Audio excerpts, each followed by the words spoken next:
Hi everyone, welcome to Watch It Play Table Talk. My name is Rodney Smith.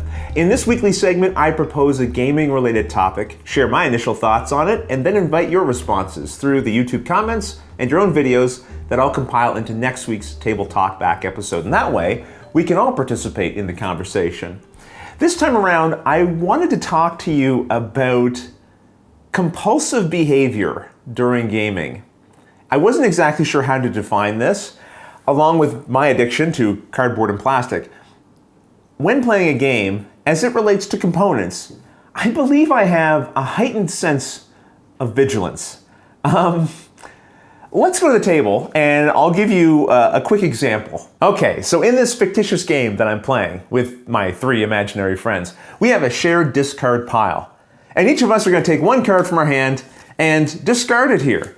Now, I don't know why this is, but I will pick up on certain things that other players at the table just don't seem to, or they just don't care about. Did you notice? Yeah, this last player put their card in upside down.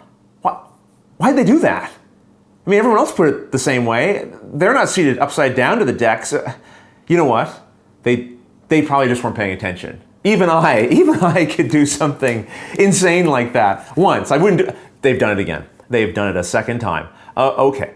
You know what? I'm going to reach across the table here. I'm not going to say anything. I don't want to embarrass them. They're probably just having an off day. I'll just turn it around for them. They'll probably see me do that. And now this time, of course, they're paying attention and they're not going to, oh my goodness, they've done it again. What madness is this? Now, obviously, I'm playing this up. I'm not actually overly concerned about cards being in the deck the wrong way, because I mean, that would be crazy. No, but I do notice these things when I'm playing games, particularly if it's just one person at the table doing it. And this happened recently with a friend of mine, and he's a good friend, and I love playing games with him, but he was doing this.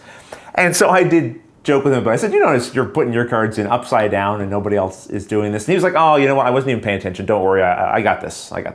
And of course he didn't have this. He kept putting them in upside down. And so, I said, you know what, okay, none of us are having a problem. He's focused on the gameplay, and good for him. That's where his focus should be. I'll just turn the deck around. Now, it shouldn't be a problem. Of course, then he started putting them in the opposite way again. So, and here's the thing about this. It's frivolous. Who cares, ultimately, right? And that's what I think distinguishes this topic from our one on gaming taboos. Taboos are things you should never do. Like, don't bring your chicken wing fingers to a game and ruin someone else's cards. That's terrible. Never do that. Never. But this is more about individual quirks that we sometimes have as gamers, and they come out when we're playing games with other people, and they can be amusing. And the reason why I had this on my mind is I saw a tweet from Cardboard Cast, and it included this picture. This is just after they finished playing a game of Twilight Struggle. And the owner of the game used the arm sweep method to clean up. The other thing that was amusing about this was seeing people's reaction to the tweet, including my own. I don't know, I guess just the wreckage of that arm sweep cleanup caused people to have kind of a collective moaning and groaning about these board game components being in just disarray. And that's a quirk, right? I mean, not everyone cares about having everything just perfectly organized, and I'm sure Rich doesn't normally do that with his board games. But some people are less careful about that, and it kind of, triggers a reaction in other gamers. So it just got me thinking about those funny little quirks that we sometimes have and share. And so I want to give credit. I want to give credit to Rich for putting this on my mind. If you don't know, Rich Sommer you might know him from his other projects, like being an actor on Mad Men and on The Office and being on Broadway, but also being just one of my favorite ambassadors for the hobby. He is obsessed with board games and has an outrageous collection.